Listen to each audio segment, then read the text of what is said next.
Hi friends, आइए हम जानते हैं जब हम एनजीओ का 12वीं और एटीजी एप्लीकेशन फाइल करते हैं और किसी भी कारण से हमारा 12वीं और एटीजी का एप्लीकेशन रिजेक्ट हो जाता है तो हमारे पास जो लीगल रेमेडियल मेजर्स है वो है अपील फाइल करना before income tax appellate tribunal ITAT tribunal. इस केस में एक इशू है कि जब आप फाइल करते हैं तो एक तो निश्चित समय सीमा के अंदर आपको फाइल करना है और जिस मंथ में ऑर्डर मिला है उसके मंथ के एंड से 2 महीने के अंदर आपको फाइल करना है।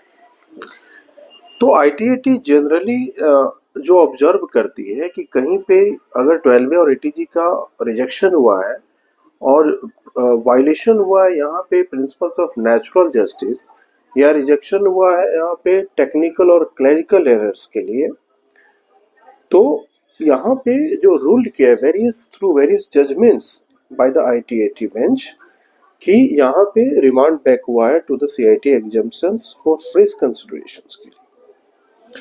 तो कुछ ग्राउंड्स है जिस पे ITAT बेंच जनरली रूल करता है against the 12 and ATG rejection order.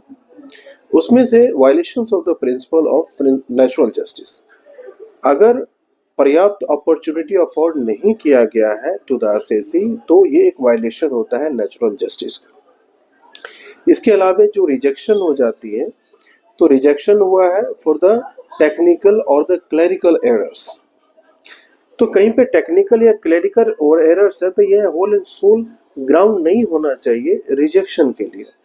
It means जो प्रोसीजरल पार्ट है वो ओवरराइड नहीं करना चाहिए सब्सटेंटिव पार्ट को। सो टेक्निकल और क्लरिकल एरर्स ओवरराइड नहीं करना चाहिए सब्सटेंटिव लीगल राइट्स को असेसी का। इसके अलावा जो आपका जो verification of documents, insufficient verification of documents, जो डॉक्यूमेंट्स को वेरीफाई किया गया है वो सफिशिएंट वे से वेरीफाई नहीं किया गया है। जो असेसी ने अपना सबमिशन फाइल किया था, सबमिट किया था, उसको भी कंसीडर नहीं किया गया है।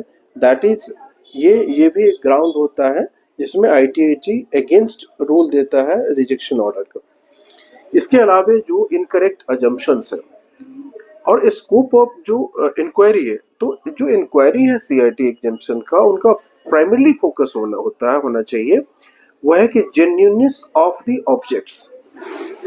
बाकी जो रेस्ट चीजें हैं वो उसका स्कोप का सर्विसेज। तो यहाँ पे CIT एग्जम्पशन का जो स्कोप ऑफ सर्विसेज है, जो इंक्वायरी है स्कोप का, वो है primarily to check the genuineness of the objects. To get more information, please subscribe our channel. Thank you.